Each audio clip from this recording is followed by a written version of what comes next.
नाज़रीन हेडलाइंस मां ॾिठियूं हिते अहम ख़बर जे हवाले सां वाक़ई अपडेट कंदा रहूं त आमदनी खां वधीक असासा ठाहिण वारे केस में गिरफ़्तारी जो डपु पीपी अॻवान अदालत सां राब्तो करे वरितो। सखर जी एहतसाब अदालत पीपी अॻवान ज़ियाउल हसन लंजार जी ज़मानत मंज़ूर करे वरिती। अहम ख़बर जे हवाले सां वाक़ई अपडेट कंदा रहूं। हिकु भेरो ॿीहर आमदनी खां वधीक असासा ठाहिण वारे केस में गिरफ़्तारी जो डपु पीपी अॻवान अदालत सां राब्तो करे वरितो आहे। सखर जी अदालत पीपी अॻवान ज़ियाउल हसन लंजार जी ज़मानत मंजूर करे वरिती। अदालत ज़ियाउल हसन जी 5 लख रुपयनि एवज़ अबूरी ज़मानत मंजूर करे वरिती आहे।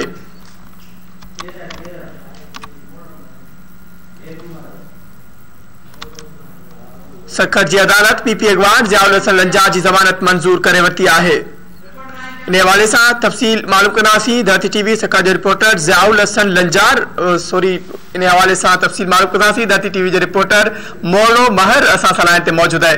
जी मोहरो अपडेट कजो, वधीक छा तफ़सील आहिनि? जी बिल्कुल, पीपल्स पार्टी जो अॻवान ऐं अॻूणो सूबाई वज़ीर ज़ियाउल हसन लंजार गिरफ़्तारी खां बचण लाइ सखर जे एहतसाब अदालत पहुची वियो आहे। ज़ियाउल हसन लंजार जेको आहे एहतसाब अदालत सखर में गिरफ़्तारी खां अॻु खां जेका हवाले सां दरख़्वास्त जेका है उहा दाख़िल कराई वई ऐं उनजे तरफ़ां अदालत में पेश थी करे अदालत खे इस्तदा कई वई। नेब जेका है उनजे ख़िलाफ़ इंक्वायरी पई करे ऐं नेब उनखे गिरफ़्तार करणु चाहे थी।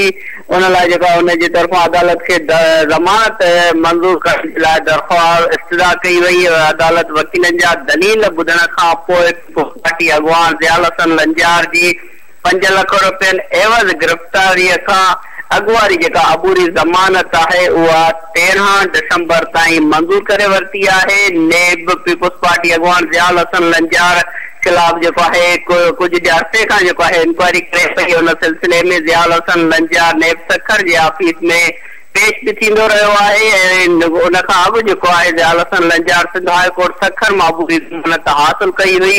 नेब जे नए ऑर्डिनेंस अचण खां पोइ जेको आहे अपडेट करण लाइ अवां जी वॾी महिरबानी।